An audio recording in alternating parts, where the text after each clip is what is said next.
Salut à tous, j'espère que vous allez bien. Le Barça a battu l'Espagnol Barcelone 3-1.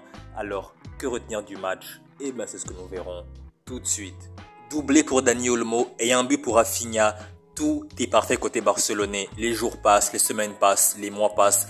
Depuis le début de la saison, le Barça est quasiment injouable. 11 victoires en 12 matchs de Liga, 9 points d'avance sur le Real ce soir. Ce Barça-là est vraiment un rouleau compresseur. Ce Barça-là marche littéralement sur tous ses adversaires. Et aujourd'hui contre l'Espagnol Barcelone, dès la mi-temps, le match était plié. Il y avait déjà 3-0 à l'heure de jeu.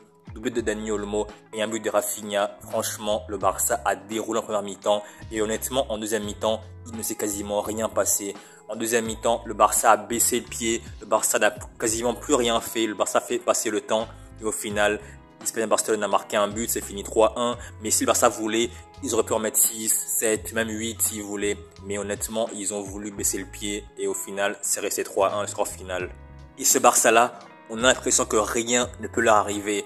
Peu importe le niveau de l'adversaire, que ce soit le Real, le Bayern et aujourd'hui l'Espagnol Barcelone, il peut vraiment rien arriver de mal au Barça. Et en plus, il continue une nouvelle fois à jouer avec la ligne haute. La ligne du Barça est tellement haute, cette ligne défensive avec Baldé, Cubarsí, Inigo Martinez et Hector Fort aujourd'hui qui a remplacé Koundé, ils jouent tout le temps très très haut et au final, les adversaires sont tout le temps hors jeu. Il y a tout le temps 6, 7, 8, 9 hors jeu par match contre le Barça. Et même il y a des buts qui sont annulés contre l'adversaire. C'est vraiment incroyable. Donc comme je l'ai dit, peu importe le niveau de l'adversaire, ce Barça-là est tellement efficace défensivement. C'est tellement coordonné, c'est tellement efficace, c'est tellement juste. C'est vraiment incroyable. On dit Flick, le boulot qu'il fait depuis qu'il arrive au Barça, c'est vraiment incroyable. Dites-vous qu'en 3 mois, ce Barça-là s'est complètement métamorphosé, C'est vraiment une équipe qui est complètement nouvelle. Et le comble, c'est quoi? C'est que ce sont quasiment les mêmes joueurs. À part Dani Olmo, ce sont quasiment les mêmes joueurs. Gundogan est parti, Cancelo est parti, Jean-Félix est parti. Et au final, comme je l'ai dit, c'est les mêmes joueurs qu'avec Xavi. Mais dans le contenu, collectivement et individuellement, c'est vraiment le jour et la nuit. Et pour moi aujourd'hui, ce Barça-là dans Flick est clairement la meilleure équipe d'Europe. Meilleure que le Real, meilleur que le Bayern, meilleur qu'Arsenal, meilleur que City. C'est vraiment la meilleure équipe d'Europe pour moi à l'instant T. Bref, revenons-en au match. Lamine Yamal a 17 ans. Je répète, Lamine Yamal a 17 ans. Comment c'est possible qu'un joueur de 17 ans joue à ce niveau-là? Le Barça a là une pépite pour les 10-15 prochaines années. C'est vraiment incroyable. C'est pas le nouveau Messi. J'aime pas les comparaisons du style. Mais honnêtement, Lamine Yamal, il va vraiment faire du bien au Barça pour les 10-15 prochaines années. C'est vraiment un phénomène, littéralement. Mais vous avez vu sa passe pour Dani Olmo pour le but du 1-0. L'extérieur du pied gauche, c'est vraiment incroyable. Et aujourd'hui, à l'heure où je vous parle, il est le meilleur passeur de la Liga avec 8 passes décisives. C'est vraiment incroyable. Comme je le dis, 17 ans, jouer à ce niveau-là au Barça. Et dites-vous que l'an prochain, à ce rythme-là, admettons que le Barça gagne la Liga et la Ligue des Champions avec un Lamine Yamal à ce niveau-là. Imaginez octobre 2025, Lamine Yamal, 18 ans, au Ballon d'Or. Après, oui, c'est vrai, c'est dans un an, c'est dans longtemps, plein de choses peuvent se passer. Le football, ça va très vite. Mais Lamine Yamal à ce niveau-là, il peut aspirer au Ballon d'Or, à la limite être au top 3, top 5 mondial. Il reste encore une année, mais vraiment à ce rythme-là, il peut aspirer à mon avis au plus grand trophée individuel possible, à savoir le Ballon d'Or. Et il faut aussi que je parle absolument de Dani Olmo.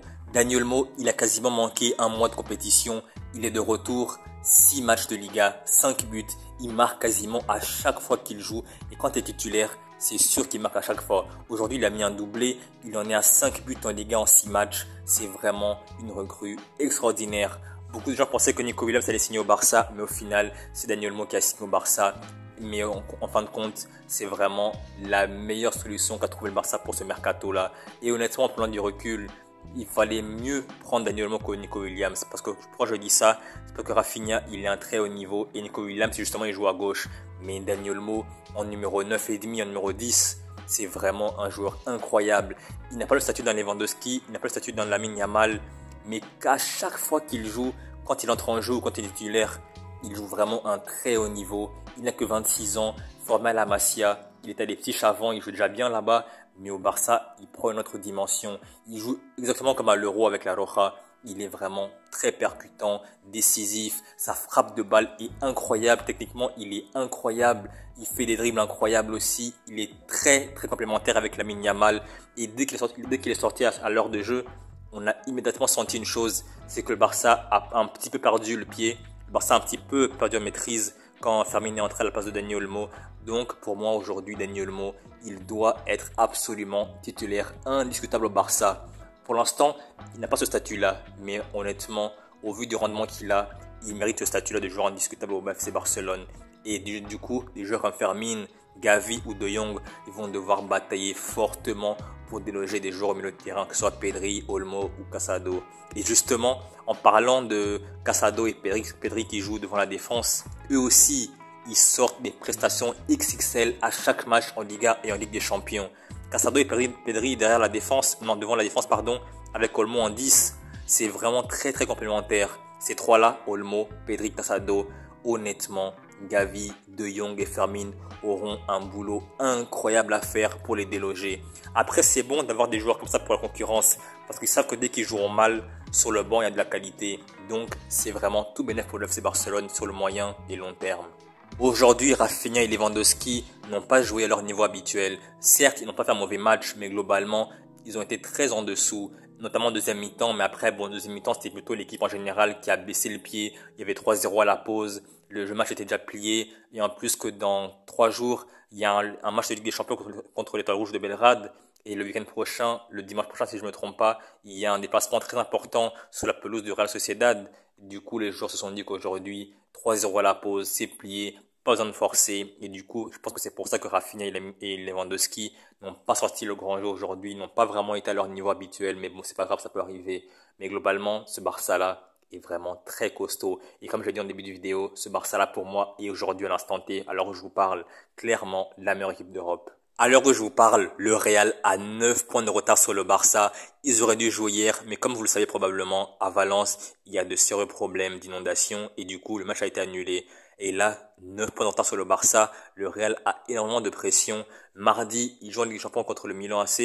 Et ce week-end prochain, ils joueront contre Sasuna, qui est une très belle équipe. Et donc, comme je l'ai dit, cette saison en Liga, alors qu'au départ, en août, tout le monde se disait que ouais, le Real, avec leur équipe de ouf, avec Mbappé qui est arrivé, ils vont rouler sur tout le monde, etc., etc. Mais au final, on voit une chose, c'est que ce Real-là est en perdition. Ce Real-là, offensivement, c'est vraiment très limite dans le sens où il dépend exclusivement de Vinicius. Et dans le jeu, c'est vraiment très limite. Et avec un Barça qui roule sur tout le monde, c'est vraiment très très chaud sur eux. 9 points de retard sur le Barça. Bon courage à eux, mais en tout cas, cette saison de Liga est vraiment très passionnante. Donc voilà, c'est la fin de la vidéo. J'espère que vous avez aimé la vidéo. Si c'est le cas, likez, commentez, partagez et abonnez-vous. Et je vous dis à la prochaine pour une nouvelle vidéo. Salut!